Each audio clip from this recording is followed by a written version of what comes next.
प्यारे भाई और बहनों, आज माता कलीसिया खजूर रविवार मनाती है। इसे दुखभोग रविवार भी कहा जाता है। इस दिन हम यीशु ख्रिस्त के महिमामय यरूशलेम प्रवेश की घटना को याद करते हैं।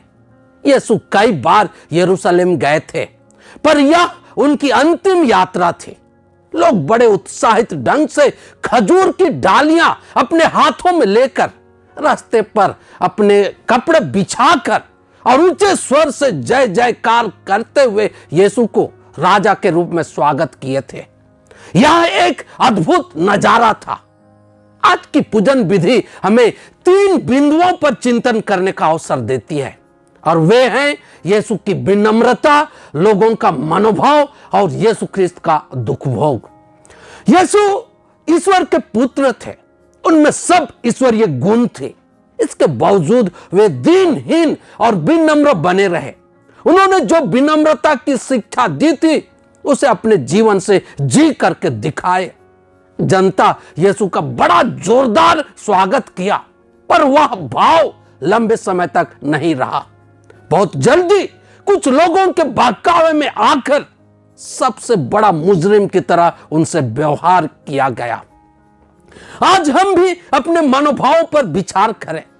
मिसा के समय गिरजा में हम यीशु को प्रभु मानते हैं, पर गिरजा से बाहर निकलते ही वह मनोभाव गायब हो जाती है। उनकी शिक्षाओं के आधार पर हमारा आचरण नहीं होता है। पवित्र सप्ताह ईश्वरीय प्रेम और हमारी मुक्ति के महान रहस्यों से संबंधित है। इन रहस्यों में हमारे आध्यात्मिक जीवन के लिए असीम कृपाएं भरी पड़ी हैं, और यह पवित्र सप्ताह आज यानी खजूर रविवार से प्रारंभ होती है। इसी की तैयारी के लिए हमें 40 का काल दिया गया था।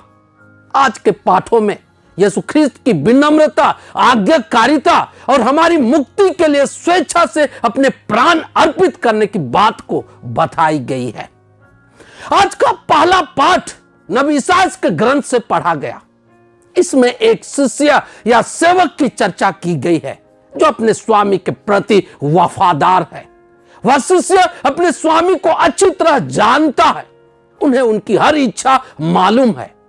उस इच्छा को पूरा करना ही उनकी प्राथमिकता है।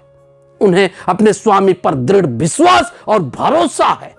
उसे पता है कि उसकी इच्छा को पूरा करने से उन्हें कोई हताशा या निराशा नहीं होगी, बल्कि उसका उन्हें महान पुरस्कार मिलेगा।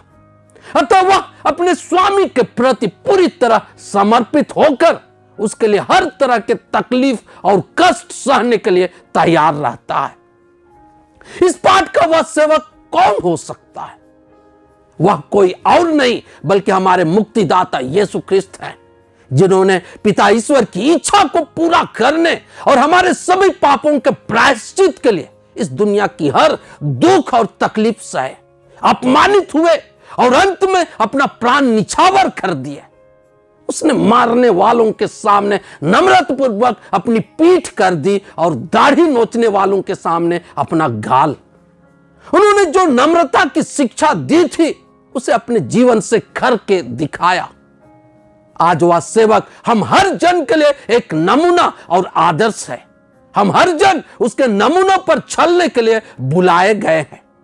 क्या हम पिता ईश्वर पर पूरा विश्वास और भरोसा रखकर उसके लिए जीवन के हर दुख और कष्ट सह सकते हैं? क्या हम उस सेवक के मनोभावों के आधार पर अपने जीवन को जी सकते हैं? आज हम ये जान लें कि सकारात्मक मानसिकता और यीशु ख्रिस्त के मूल्यों के लिए सही गई दुख और तकलीफ दूसरों और खुद के उद्धार का माध्यम बनती है। वे हमें ईश्वर से जोड़ करके रखती है। आज का दूसरा पाठ फिलिपियों के नाम संत पौलुस के पत्र से पढ़ा गया। इसमें यीशु ख्रिस्त की विनम्रता और आज्ञाकारिता को बताई गई है। यीशु ख्रिस्त ईश्वर थे और उन्हें पिता ईश्वर की बराबरी करने का पूरा अधिकार था, पर वह एक दास के रूप में मनुष्य बनकर इस दुनिया में आए, अपने को दीनहीन बनाए, दुख सहे और क्रूस पर मर गए। क्रूस मरण तक पिता के प्रति विनम्र और आज्ञाकारी बने रहे। इस तरह वे महान बने और हमें भी विनम्र और आज्ञाकारिता बनकर महान बनने की चुनौती देते हैं। इस दुनिया में रहते समय कई बार हमें ऐसा लगता है कि दुनियाई चीजों, पद प्रतिष्ठाओं और उसके मानकों के आधार पर चलकर ही महानता को हासिल किया जा सकता है, पर ऐसी बात नहीं है। नम्रता, सेवा एवं प्रेम की भावना से किए गए कार्य और आज्ञाकारिता हमें महानता को पाने में मदद करती है और सच्ची तथा अनंत आनंद और खुशी देती है। इस दुनिया की हर चीजें क्षण भंगुर है और पद प्रतिष्ठा अल्पकालिक है, वह सदा के लिए नहीं रहेंगी। अगर गौर करेंगे तो केवल ईश्वर और उसके साथ हमारा रिश्ता अनंत है। हमें इसी रिश्ते को बनाए रखने की सोचनी है और यह दुनियाई चीजों से नहीं बल्कि यीशु ख्रीस्त के संरक्षण में रहने और उसकी प्रेम, सेवा, नम्रता, आज्ञाकारिता आदि शिक्षाओं के आधार पर चलने से बनी रह सकती है। क्या हम हमारे गुरु यीशु ख्रीस्त से जुड़े रहकर हम उसकी नम्रता, आज्ञाकारिता, प्रेम, सेवा, क्षमा आदि को अपनाकर महान बनने की राह में आगे बढ़ सकते हैं? क्या हम ईश्वर के साथ रिश्ता को बनाए रखने की चाह के आधार पर अपना जीवन जी सकते हैं? आज हमारे लिए संत लूकस के सुसमाचार से 2 अंशों को सुनाया गया। पहला अंश खजूर रविवार से संबंधित था, जिसमें हम यीशु ख्रीस्त के यरूशलेम प्रवेश की घटना को पाते हैं। इसमें लोग शिष्य समुदाय से मिलकर उत्साहित और आनंदित हैं और यीशु द्वारा किए गए अनगिनत चमत्कारों के लिए ऊंचे स्वर से ईश्वर की स्तुति कर रहे हैं। यहां एक गौर करने वाली बात यह है कि कुछ फरीसी उस क्षण यीशु पर दबाव डाल रहे थे कि जो सामान उन्हें मिल रहा है उसे मना करे, पर यीशु ने कहा यदि वे चुप रहे तो पत्थर ही बोल उठेंगे। आप याद करेंगे जब यीशु ख्रीस्त किसी व्यक्ति को छंगा करते तो वह स्पष्ट शब्दों में कहते थे कि उस बात को कोई जानने ना पाए, पर इस समय वे इसकी पूरी छूट देते हैं कि लोग उनकी प्रशंसा और घोषणा करें, लोग उनको जाने कि मानव पुत्र का महिमान्वित होने का समय आ गया है। क्या हम अपने जीवन, बात व्यवहार से यीशु की प्रशंसा और उसके मूल्यों की घोषणा करते हैं? दूसरे अंश में हम यीशु ख्रीस्त के अंतिम भोज से लेकर उसके दुख भोग, मृत्यु और दफन तक की पूरी कथा सुने। आज के दिन यह कथा सुनाने के पीछे कलीसिया का क्या मकसद है? ताकि हम यीशु के अंतिम प्यारी दुख भोग और मरण से जुड़ी उसके प्रेम, आत्म बलिदान, सेवा और क्षमा को समझ सके और उसे अपने जीवन में लागू कर पास का रहस्यों को मनाने के लिए तैयार हो सके। यीशु कोई पाप नहीं किए थे और ना ही किसी के साथ कोई अन्याय किए थे। उनके हर बात, काम और आचरण में मानव के प्रति निस्वार्थ असीम प्रेम और सेवा का भाव था। ईश्वर को हम में से किसी ने कभी नहीं देखा है। यीशु अपने संपूर्ण जीवन से उस ईश्वर को हम हर मानव को दिखाने एवं बताने का प्रयास किए। क्या हम यीशु के माध्यम से पिता ईश्वर को जानने का प्रयास करते हैं? हम मानव के जीवन में आने वाले दुखों के महत्व को समझने के लिए भी प्रभु यीशु के दुख भोग को हमें सुनाया गया। दुख और सुख मानव जीवन के अभिन्न अंग हैं, इनसे कोई भी इंसान मुक्त नहीं है।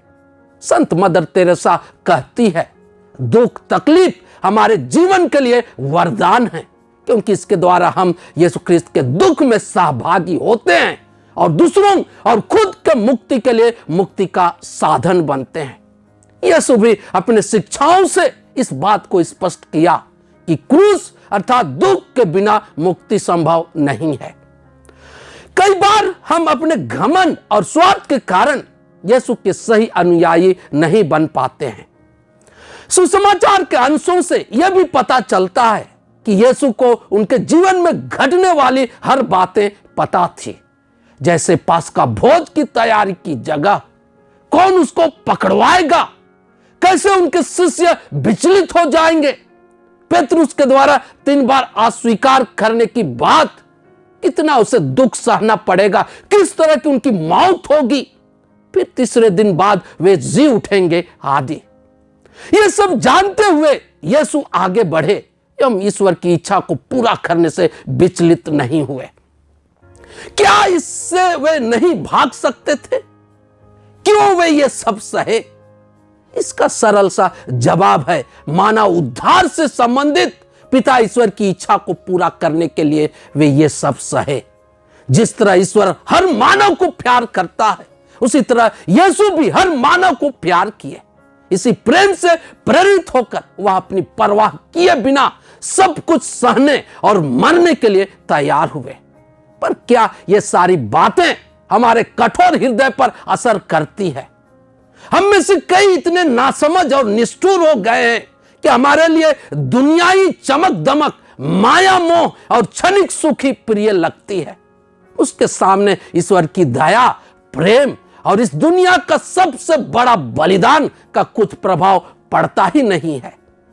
अतः आइए आने वाले दिनों में पास्का रहस्य को मनाने के लिए जो भी धर्म विधियां पलियों में संपन्न होंगे, हम उसमें भक्तिपूर्वक भाग लें।